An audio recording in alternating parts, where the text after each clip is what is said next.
Well, good afternoon, good evening, or good morning, depending on where you are in the world, and welcome to today's Security Boulevard webinar. I'm your host, Charlene O'Hanlon, and I welcome you to today's event. Before we get started, we do have a few housekeeping items that we need to go over. First of all, today's event is being recorded, so if at any time you need to leave the webinar, or if you miss any or all of today's event, just know that you'll be able to listen to it on demand. We'll be sending out a link post-event that you should receive in your email. And then we also will be taking questions from the audience throughout the event. So if you have a question at any time for our panelists today, just use your control panel, submit your question, and we'll probably take about 15 minutes or so before the end of the event to go through those audience questions. Okay, with that, I would like to go ahead and kick things off here with today's webinar, 7 Deadly Saves to Security with Integrations. My panelists today are Tim Jarrett, who is the Senior Director of Product Management at Veracode, and Diptesh Shah, who is Engineering Manager for Integrations at Veracode. Welcome, gentlemen. Thank you both for joining me today. Thanks for having us. Indeed, thank you.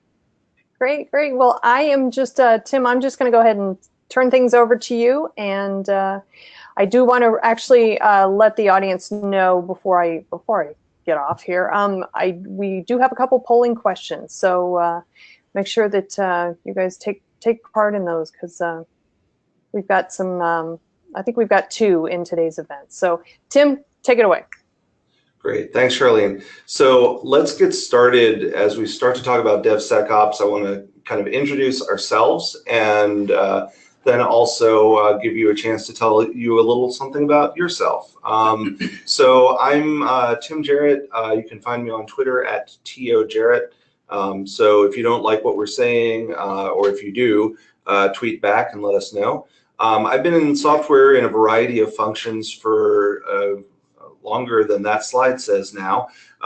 Started out my career as a developer, and I've done project management, and my career right now is in product management and strategy. And I've been practicing those functions at Veracode for a little over 10 years now. Fun fact about me, I'm on a Grammy Award-winning recording. The Grammy was for Best Orchestral Performance, but I was in the chorus, so you can draw your own conclusions about how much I contributed to that. And I am 3 degrees of separation from Kevin Bacon. Diptesh, you want to introduce yourself to the folks? All right, I did not know about the Kevin Bacon thing. That's awesome.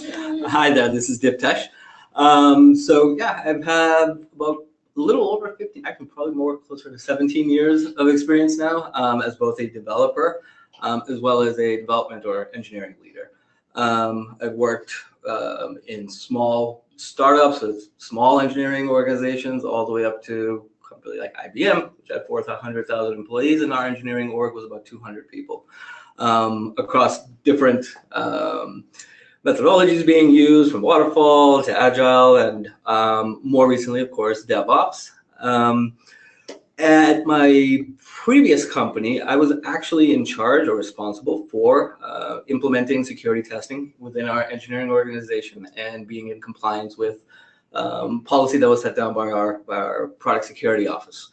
That was actually one of the big reasons why I decided to join Veracode, because of all the struggles and the pain that I was facing. And Veracode's the vision, the mission, and especially around the integration story, it swept me off my feet, no pun intended, looking forward to my curling. And with regards to the curling aspect, I don't know if folks have watched the recent Winter Olympics, but there is a spike every 4 years, it seems like. A friend of mine is actually a member at a curling club, and he got me in for a couple of sessions. All I can say is I am definitely out of shape, but it is a lot of fun, and I'm going to continue doing it. Awesome. So now you know something a little bit about the 2 of us. We'd like to know just a little bit about the folks who are attending the webinar. Can we get that first poll question, please? Absolutely. It's on the screen now. The polling question is, please select the role that best describes you. So as you can see, there's 4 choices there: security, development, operations, or other/management. I like the way other and management are grouped together. So we'll give you guys about 10 seconds longer, and we'll give you a chance to submit your answer, and then I'll close out the poll and we'll take a look at the results. Okay, all right, I'm gonna go ahead and close it out now. We're about 76%, which is pretty darn good, actually. All right, closing it out, and let's take a look at the results here. Looks like the majority of folks are in development. Awesome. So Nice. pretty easy spread. So that's great. And thank you guys for sharing that information. The reason that we ask is, you know, obviously as Veracode, we spend a lot of time talking to security and development roles, and there's slightly different angles on this topic depending on where you're coming from, and we'll try to make sure that we cover, you know, a couple of different perspectives as we get through the material. Awesome. Thanks, Charlotte. You're welcome. So let's dive in. So when we're talking about integrating application security into development, which is, and maybe I should start with this, DevSecOps is a word that has been floating around for a while in various, you know, configurations of those 3 syllables. I've seen DevOps Sec, I've seen Sec DevOps, I've seen rugged DevOps. Different people mean different things by it. And when we're talking about that term in this webinar and in Veracode generally, we're talking about integrating application security into the life cycle of an application's development, deployment, and operations process. So, you know, people have talked about things like, you know, better monitoring, better incident response, and so on in the context of DevOps. And we'll touch a little bit on the monitoring side, but really what we're going to be focusing a lot of our attention on is how do you integrate application security more tightly in the development process. And to start off that conversation, I want to answer the question, why would you even want to do that?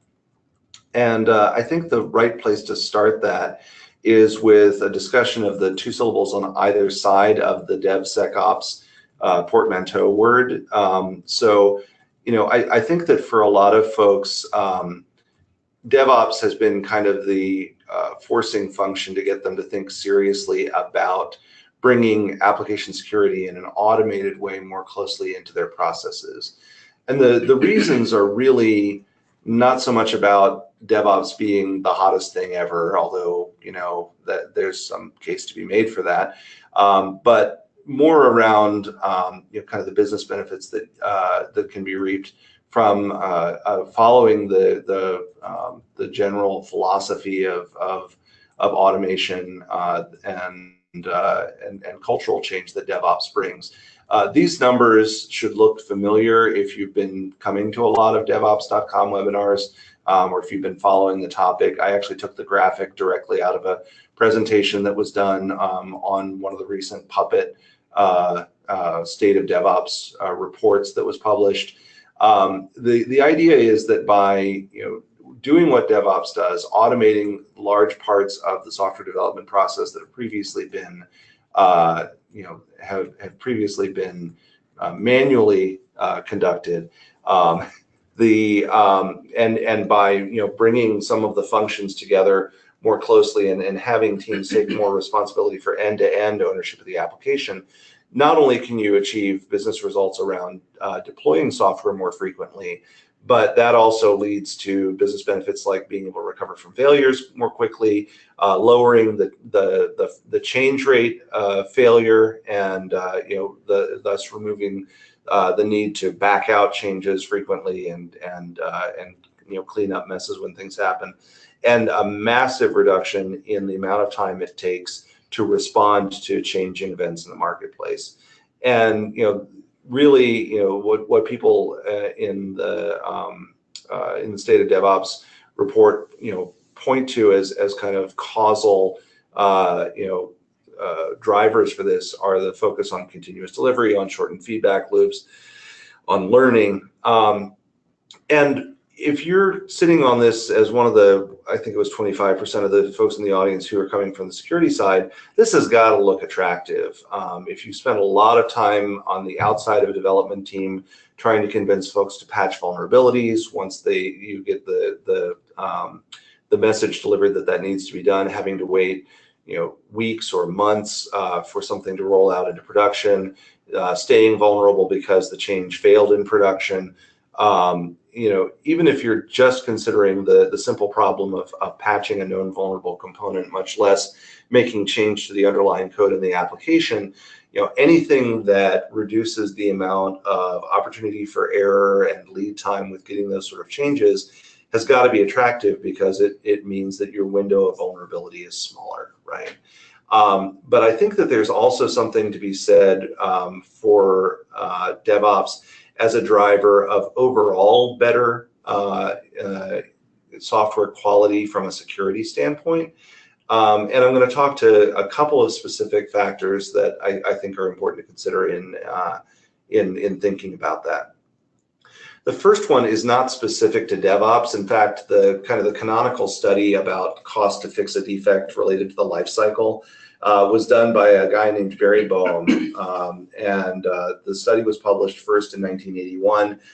It was revisited 20 years later, and a lot of people throw around the statistic that software defects are more expensive to fix later in the development life cycle without really understanding where it came from. It wasn't somebody putting a finger in the air. This was actually a survey that was done across hundreds of development projects and looking at real cost data based on time to fix and time to get issues resolved in different phases of the life cycle. Now, this study was carried out before we had DevOps or even agile. So this is a very waterfall type design, implementation, testing, maintenance model, but you can kind of loosely characterize that into phases of a current agile or CI/CD based development model as well. And the intuition here is that if you find something when the application has already been deployed, getting a new deployment spun up is, by the study, somewhere between 50 and 100 times more expensive than simply having a developer fix it on their desktop before they check in the code. And if you think about that for a minute, the reasons should be obvious. There's a lot of activities that happen that are not related to the actual code change, and the later you are in the cycle, the more of those you have to carry out. Certainly there's the initial unit testing and functional testing of the changes, the areas that are affected by a software change. But then there's the integration testing, there's the overall system testing, there may be performance testing, there may be manual security review, code review. There are handoffs in traditional organizations between groups, and all of those items add to the cost of delay and cost of delivering that defect out into the marketplace. And that's not even accounting for the fact that if you make a change, it may actually require you to redo the way that the application talks to that piece of code for the application to function properly. So DevOps certainly addresses some of the costs that come with later phases of the process by automating them and taking a lot of the manual effort and unrepeatability out of them. In fact, that's kind of where DevOps got started, with solving that problem. But it doesn't address the problem of having to go back and re-engineer parts of the software to fix the defect when the behavior of the software changes as a result of the fix of the defect. And in security terms, that could be, I have to encode values that a user produces as input for my application. Now I have to make sure that those values are correctly displayed and that they aren't double encoded on the way out of the application, as just one example, right? So the data is pretty good that if you can catch something early in the process, it makes much more sense. Now, what does this have to do with automating application security?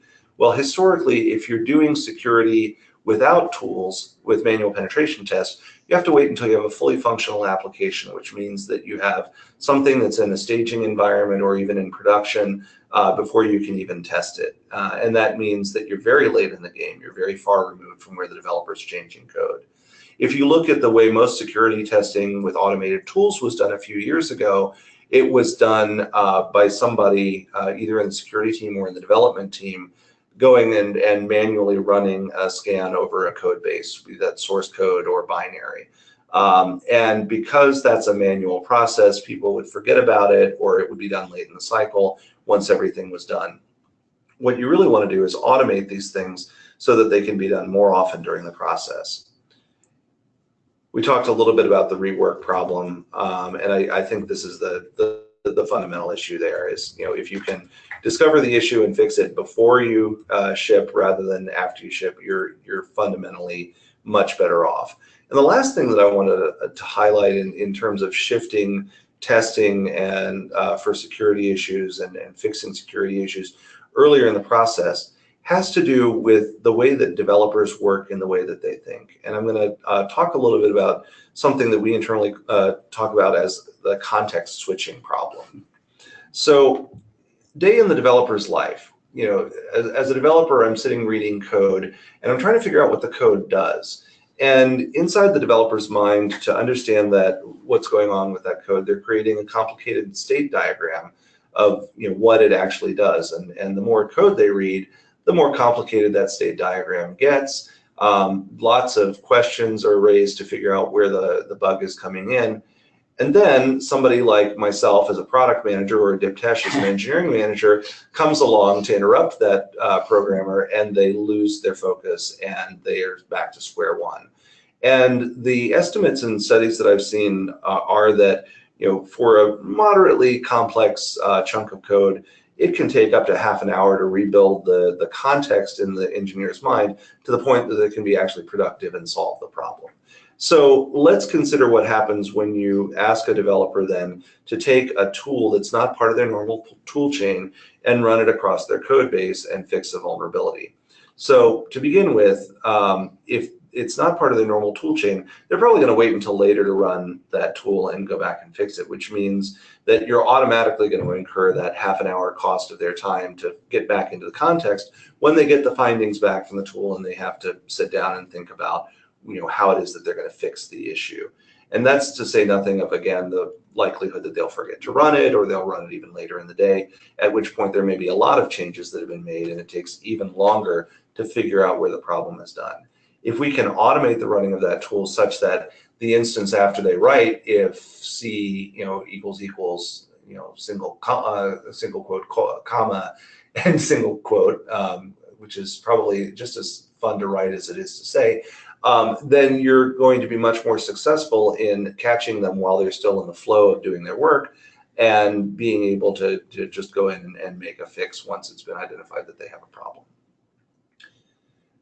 So with that, we're going to switch topics a little bit. And now that hopefully we've started to make a case that this is something that you ought to be thinking about, and talk about where it makes sense in the software development process to do an integration. And I'm going to talk about a philosophy of kind of following the path of code from the creation of a piece of code in an application all the way through into production and operation. In this section, we'll talk broadly about the whole software development lifecycle through to production and operation. We'll focus some of the rest of the discussion on the parts leading up to deploy and not spend a lot of time in this talk on the operation phase, but we do want to acknowledge that there are things there that you can do around application security as well. And so from a big picture perspective, a developer writes a piece of code, they check it into a repository, or they create a pull request, get it approved, and then kind of push the changes up to a repository. The code gets built, it gets tested manually or automatically, it gets deployed manually or automatically, and then it's in production. And from a developer toolchain perspective, if our intention is not to interrupt the developers, we want to look at the software that they're using to help build the software that they're writing, and figure out how we can hook into those tools and complement the processes that they're already using to minimize the interruption on their time. The idea is that if we're going to bring something into this process, and I would argue this goes for other things like kind of correctness checkers or really anything else that you want to build in and automate into their process, it needs to be pretty invisible to the individual developer for it to be successful.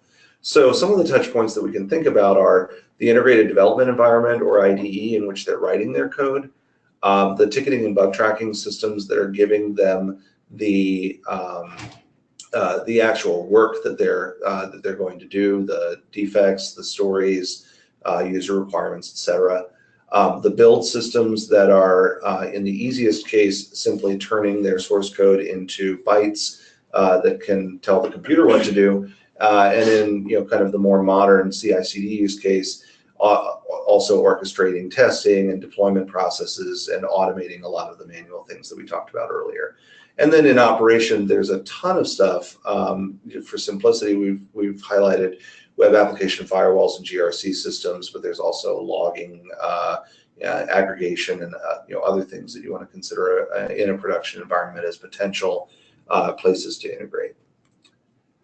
So from a code phase perspective, I think, again, if you're not on the development side, it's useful to just have a clear understanding of the tooling that we're talking about here.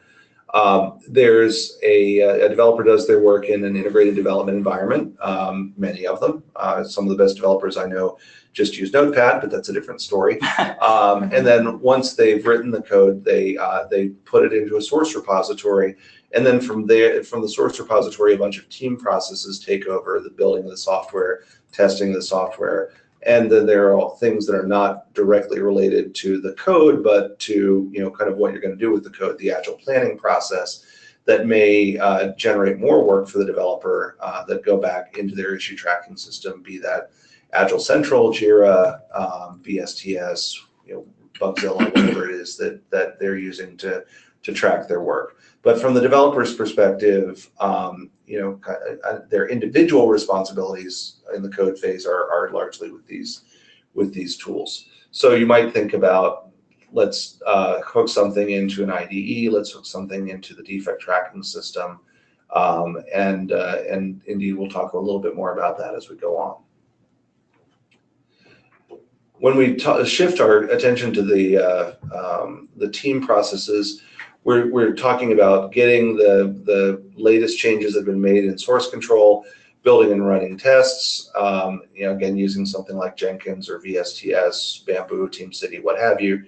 And if there are test failures, then sometimes logging those in a ticketing system, other times actually outright stopping the build and preventing the process from going further. And if everything is clean, then pushing the software on into a stage or deployment process. Again, some of these handoffs can be done manually or automatically. Some of them can be triggered by a code change or can be run in a nightly process. Here, we're just interested in the flow and what the tools are that are involved. And again, here, we're talking about some sort of build server. Jenkins is probably the market-leading example, but there are plenty of others, and some sort of issue tracking tool.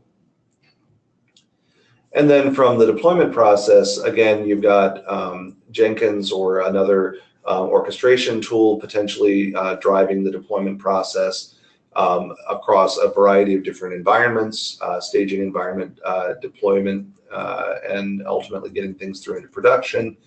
And once you're in production, there are other functions that take over.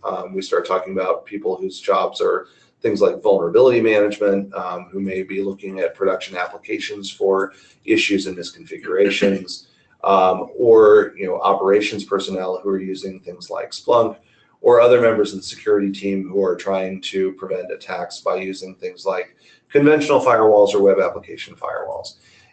Again, there's options for hooking into, oh, and I forgot, last but not least, risk management, which may be interested in centralizing information about vulnerabilities to provide both opportunities for assignment and workflow, and also to get important visibility about the state of risk of the organization so that you can plan accordingly.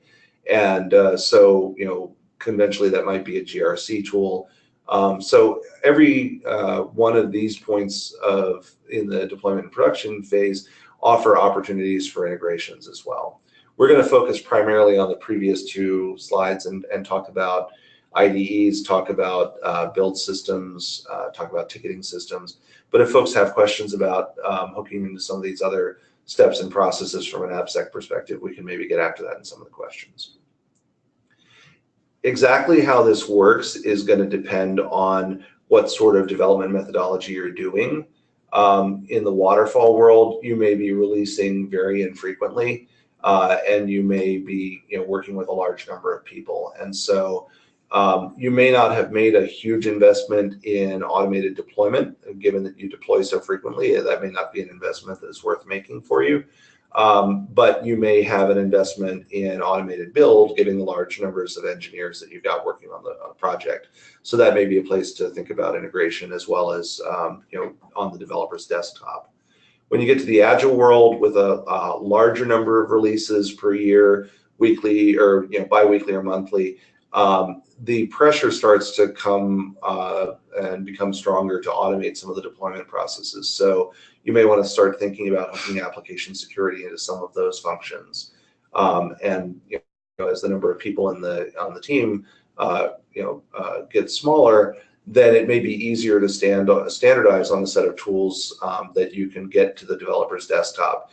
In that 50-person team, you probably have everything from somebody coding in VI to somebody coding in Visual Studio Code, and not a whole lot of standards in between. You may find it more likely that a 6 to 12-person team is using a common IDE, and that makes it easier to get tooling to them that they can use. And then when you go to DevOps and you've got a much more frequent release process, as folks are on the DevOps journey, automation of deployment and testing is really what you're talking about. And so now you may not want to just hook into the build server. You may actually want to stop the build server if security issues are discovered. And you probably do want to look very closely at getting security testing right in the developer's IDE as part of this process.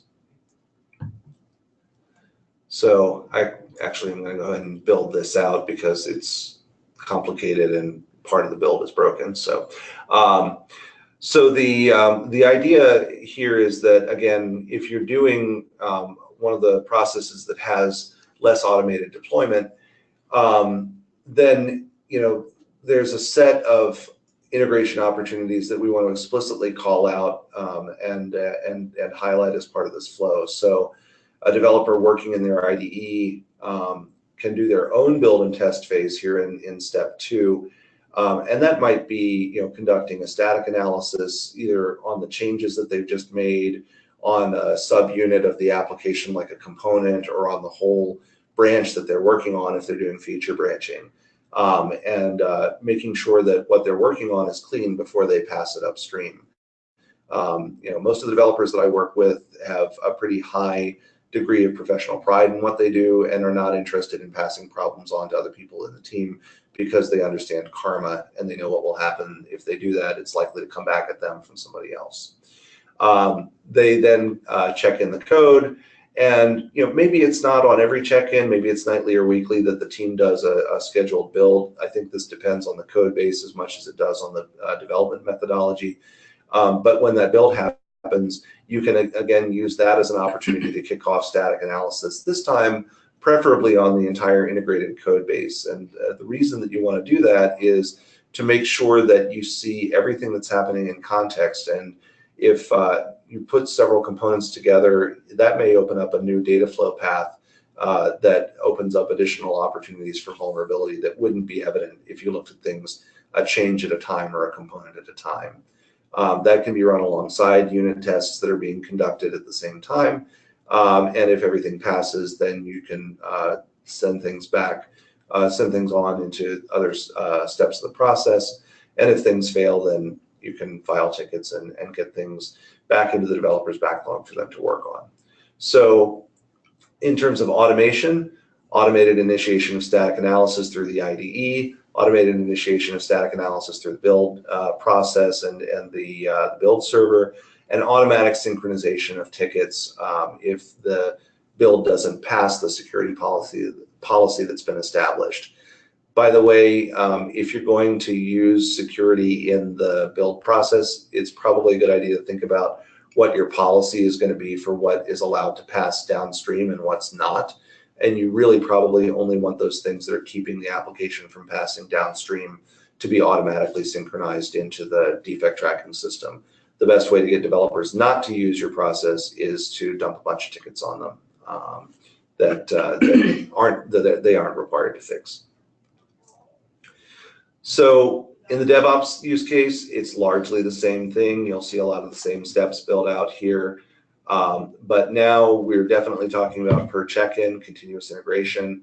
And because these tests are happening much more frequently, here it may be appropriate to think about doing, kind of a partial or change-based static analysis on most of the check-ins, and maybe reserving full application static analysis for more significant check-ins, either using some sort of threshold of code change or even doing it on a schedule. It depends on how on the code base and how frequently changes are being made. Because one thing that's true is that you can fire security flaws more and more rapidly at developers to fix, but they only have a certain amount of time in the day to actually be able to fix them. So after a certain point, turning up the frequency on static analysis maybe is not as helpful to them. Again, you can take issues back into the backlog. As we see customers doing and organizations doing full DevOps, it's more likely that they're going to be stopping the pipeline when failing results come back and actually preventing things from going forward. But if they do go forward, then moving on and deploying to a staging environment.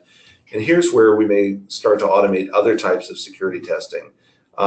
Static analysis is great in early stages of the process because you don't need the full code base and it doesn't need to be running. With dynamic analysis, you need both, but you conveniently have a fully running application in a staging environment. And that's a great place to run a quick runtime test before release. And that needn't be a full crawl of the application. That could be just looking at things that you had found previously to verify that they've been fixed, as an example.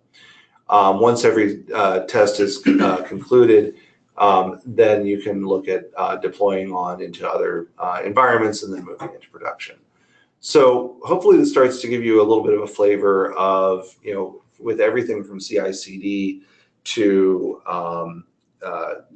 even if you're not, kind of on the unicorn train with the full DevOps practitioners, that there are a lot of options for you to think about automation of application security in such a way that you can fix issues much earlier in the life cycle and find them in such a way that it doesn't distract developers and divert their attention.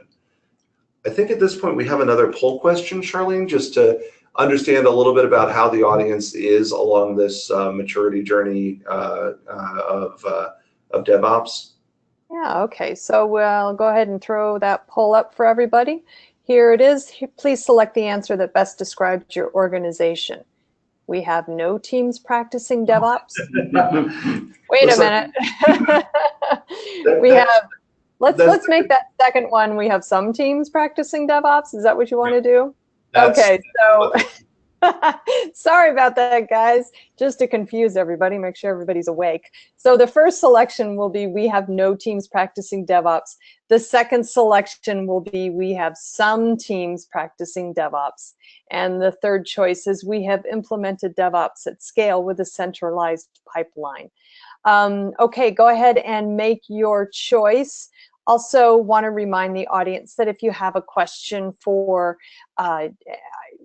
Tim or at any time during the presentation, just go ahead and use that control panel and get your question in. And we, like I said before, we'll take about 15 minutes before the end of the hour to go through those questions. Okay, we've got about 79% of you who have voted. So I'm going to go ahead and close the poll at this point and push out those results. Okay. Looks like, boy, it's pretty evenly divided, but it looks like the majority have some teams practicing DevOps. So there you have it. What do you think of these results, Tim?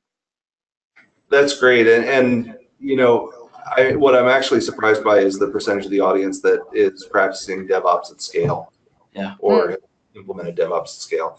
I think a year ago that number would have been really different, but that's consistent with what we're seeing about the rate of adoption of DevOps practices, and it's really exciting, actually.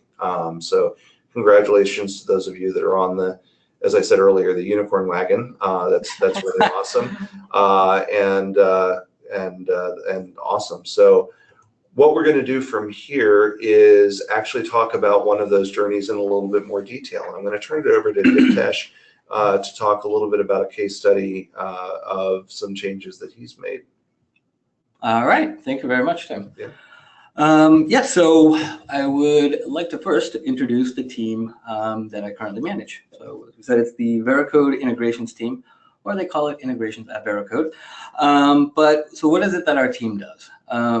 We are absolutely laser focused, right? Our primary goal is to deliver the integration capabilities with the Veracode platform to enable the development teams to shift security left, right?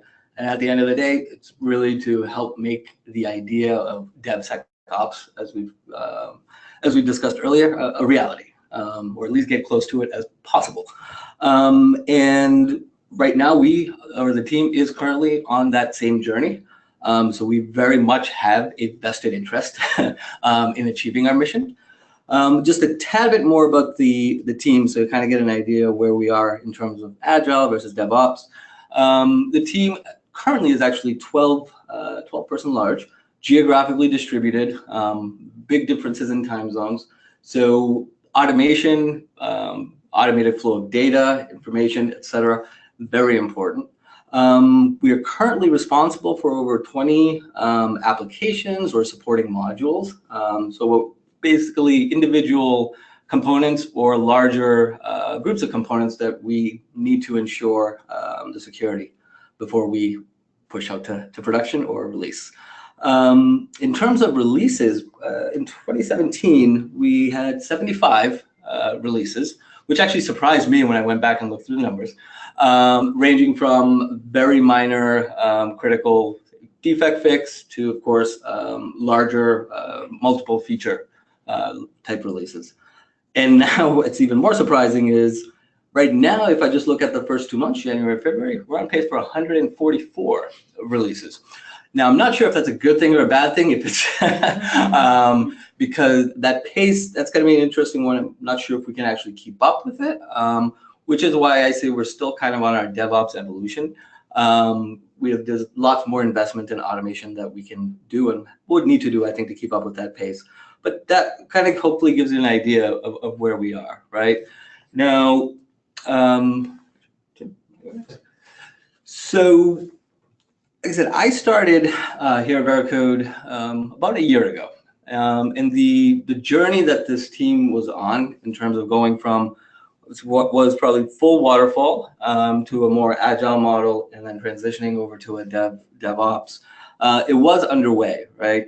So the team almost had all of the skill sets to handle the full SDLC, from obviously development to test to push to production, managing the release pipelines or CI/CD pipelines, and we've continued to improve on that. Security was a big gap, to be honest with you, in terms of having the knowledge and the tools within the team to ensure that security was part of our practice, right? So to start with, and this was before I even joined the team or started leading the team, but I have the historical evidence to prove it. It was pretty much all waterfall. If you look at it, everything was manual. Developers developed the IDE, they would check in. Some of the projects actually had scheduled builds. Others actually did require folks to go in and manually trigger builds. After the builds were done, somebody would actually take the bits, go to the Veracode platform, go through the process of triggering, of initiating a static analysis, right? Which actually is a multi-step process. You have to upload the binaries, the platform verifies that they're good to go, then you start the scan, and you're waiting in between some of those steps, right? And then once the results are available, which will take a little bit of time, there's further time in terms of going through them, assessing them, getting them manually entered into your backlog so that teams are aware of the issues or things they need to work on, right? Obvious challenges around, I mean, Tim, you discussed many of them, but finding issues late in the SDLC, we all know what that does. The other part was, though, is that the developers weren't empowered to test for security themselves. Right, that was one of the big reasons why this loop just kept going on and on. And this is not isolated to this group. This was one of the big challenges that I faced in the previous organization that I mentioned, where I was trying to get the application security program implemented, security testing injected into the SDLC. Developers, I don't have the power to actually test myself. I have to go through some sort of process. The power is in the hands of the few, right? So beyond that, of course, challenge here, resource overhead, right? The developer time that we mentioned that goes into doing the testing and routing issues, context switching, which Tim, you've already referenced. And then probably the worst part of it, though, is in terms of the team's definition of done, where security landed.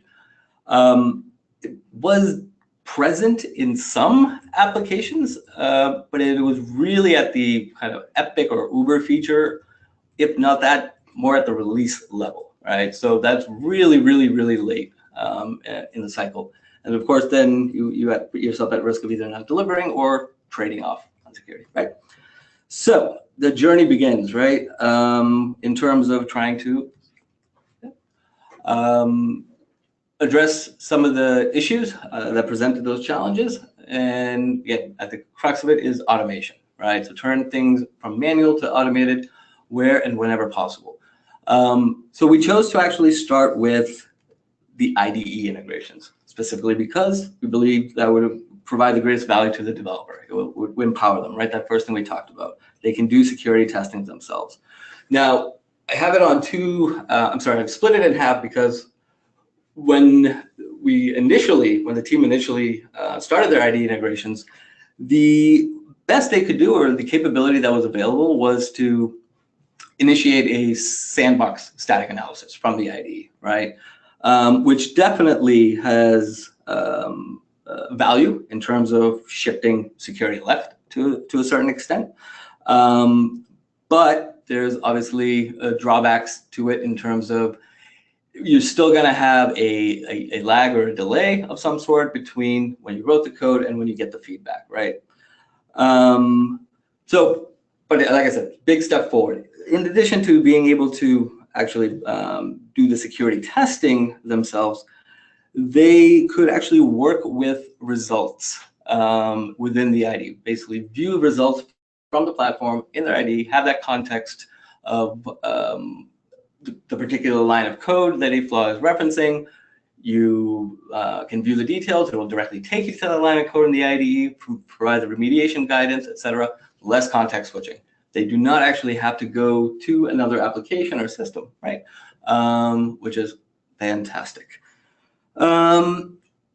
So what I wanted to actually represent is if we were to do this today, we would definitely have the sandbox analysis integration in place, but we'd actually probably start with what's on the right-hand side. So which is why I'm kind of doing a little bit of time traveling here and fast forwarding. So there's been the recent addition, and this is a Veracode specific product, but the recent introduction or release of what we call green light static analysis, right? It provides almost near real-time feedback. So it's as you're coding, your code is getting scanned, and like I said, the feedback will come almost instantaneously, which is amazing, right?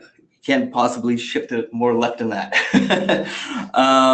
So fully automated, removes the need for the developer to do anything. Great. As far as the impact to our DoD, it still pretty much remained where it was.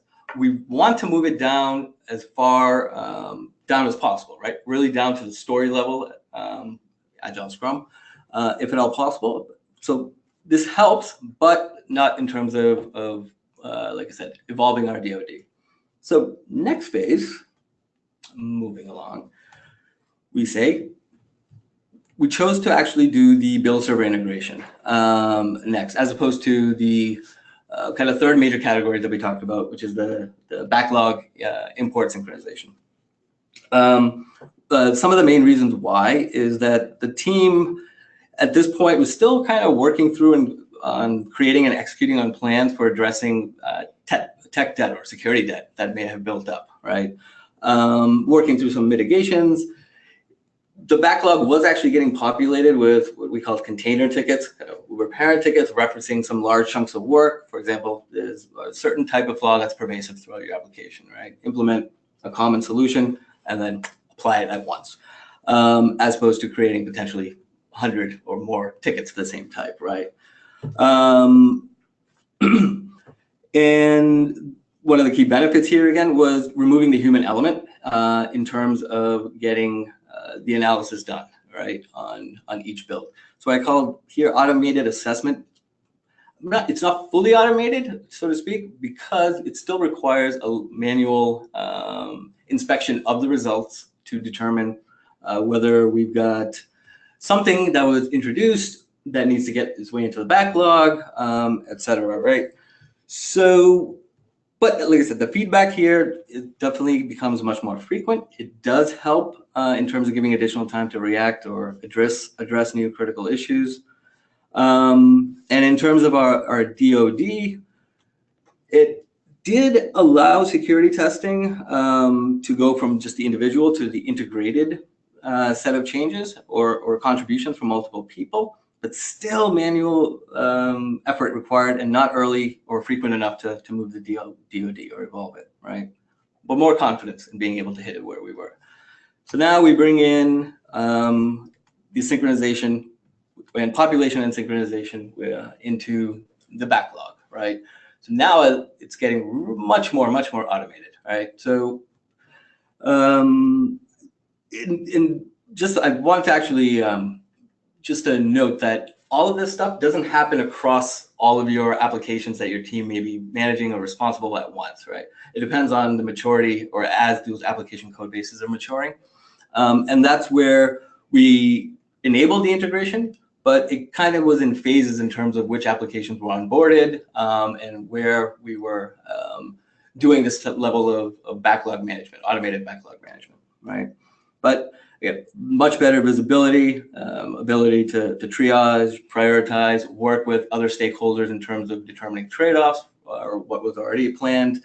And it actually gave more visibility and transparency, right, to where the team's velocity was going and why investment in other practices related to security, specifically around training and enablement would benefit in the long run, right? Yeah, and it's at this point in transparency as a product manager that I, agreed with Tiptesh that we needed to hold velocity to work on, kind of outstanding security issues, maybe that weren't, in violation of Veracode security policy, but that should be addressed to make sure that we have a clean foundation to build on.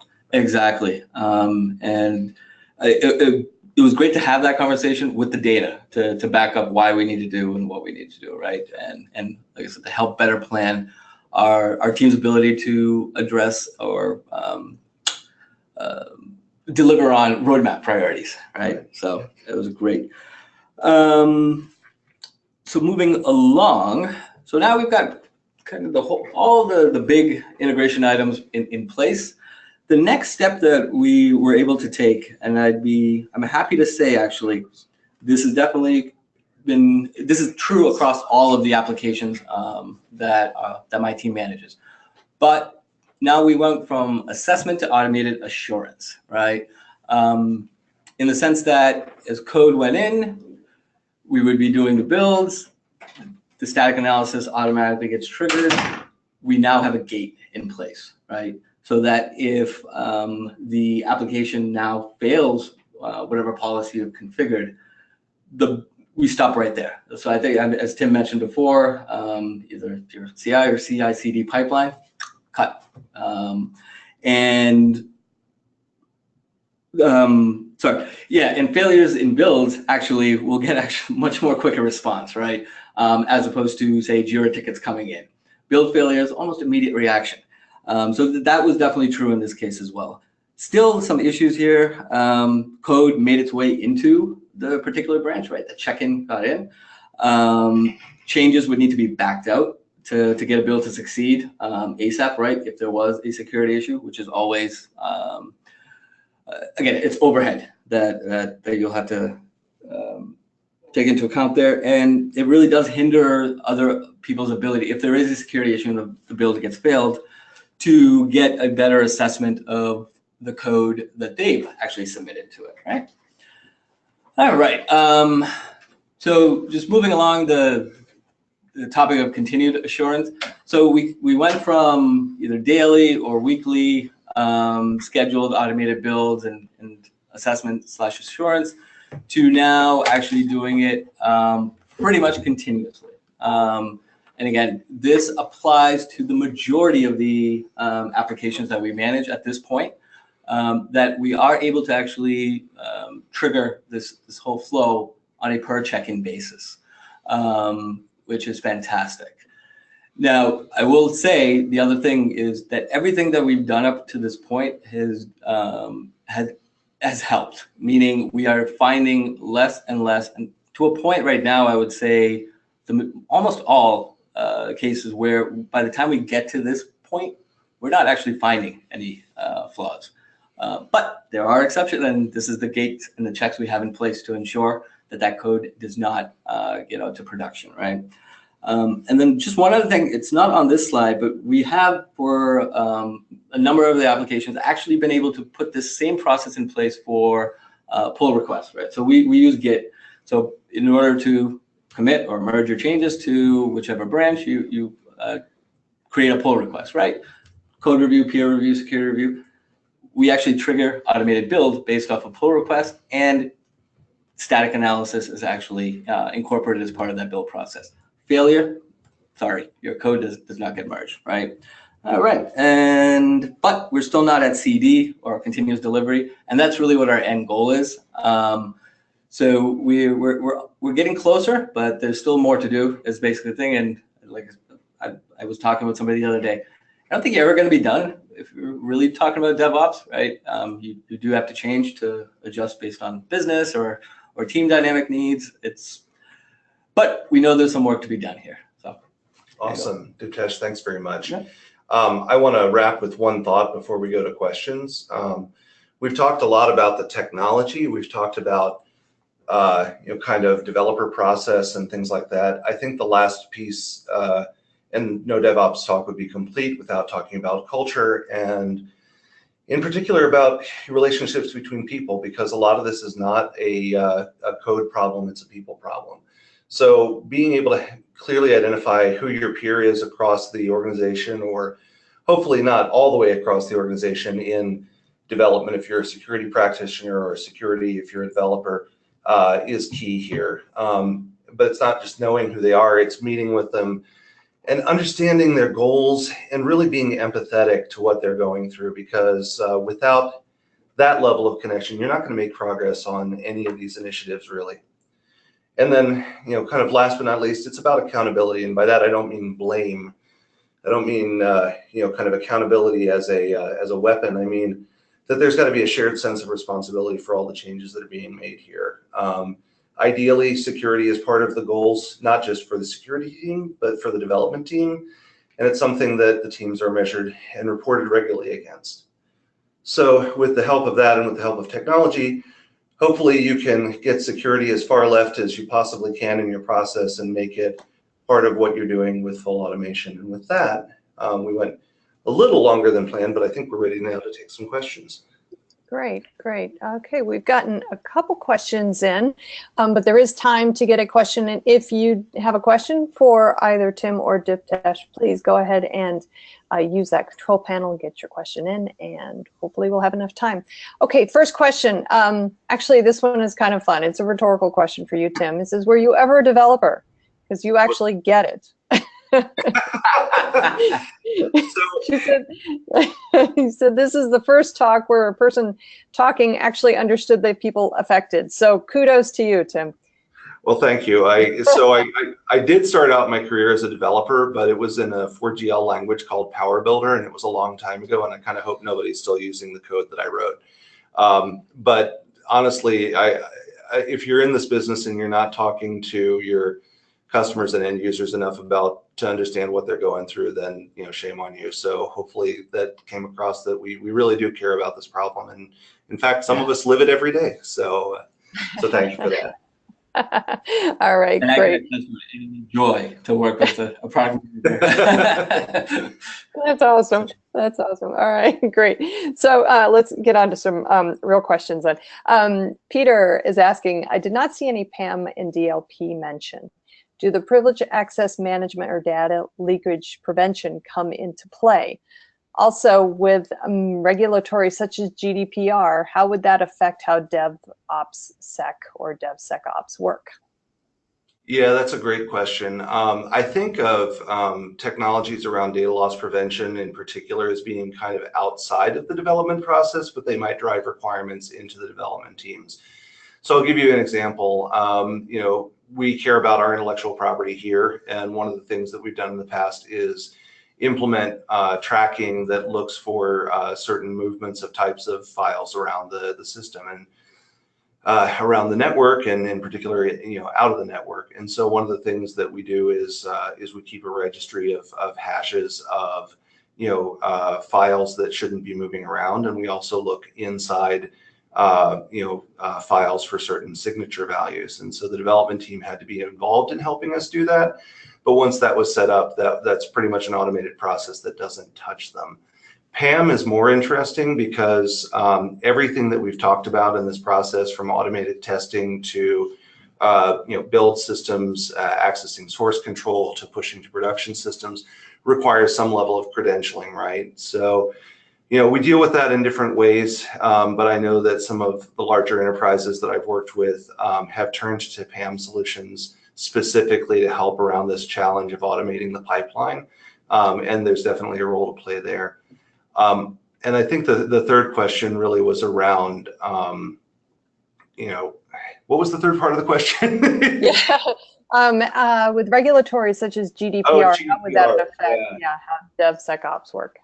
Yeah, so one thing we neglected in this talk was security requirements, and really kind of thinking about threat modeling and understanding kind of the environment that your code is operating in and what you need to do from a controls perspective to be able to survive.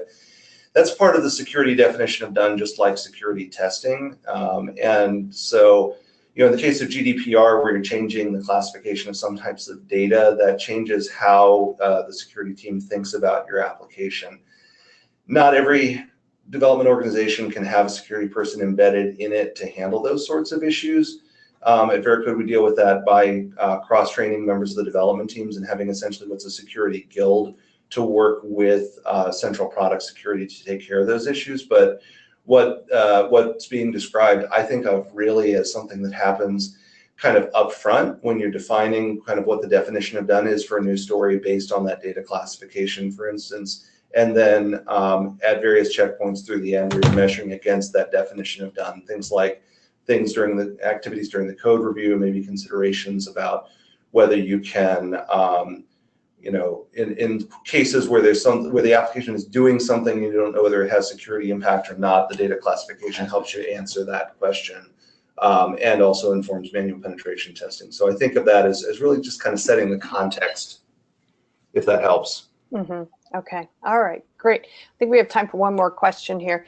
Dan asks, your green static analysis at the IDE level, what languages does it support? That's a good question. So yeah, Greenlight is really kind of leveraging our current static analysis engine, but because of the way that it operates on changes, it doesn't automatically support every language that the full-blown static analysis product supports. Right now, it supports Java and JavaScript and then .NET languages in the Visual Studio world, but we're making additions as time goes on, and that list is changing pretty rapidly. We'll follow up. Thanks for asking the question. We'll follow up with some information about how to get more information about Greenlight and to understand kind of what's coming next.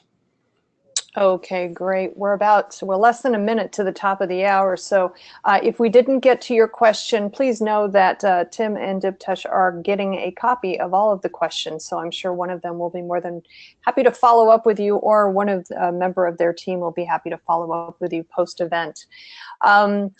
So as a reminder, today's event has been recorded, so if you missed any or all of the event, please just check your inbox. You'll be receiving an email that has a link to the event on demand. You can also find the event on demand on the Security Boulevard website. You can also check the site for upcoming webinars that we have. Tim, Diptesh, thank you both for joining me today. It was a great presentation. I know the audience got a lot out of it, so did I. So thanks a lot, guys. I appreciate it. Thank you. Yep, thank you all. Great. And again, I'm Charlene O'Hanlon and the host for today's event, and I am signing off. Have a great day, everybody.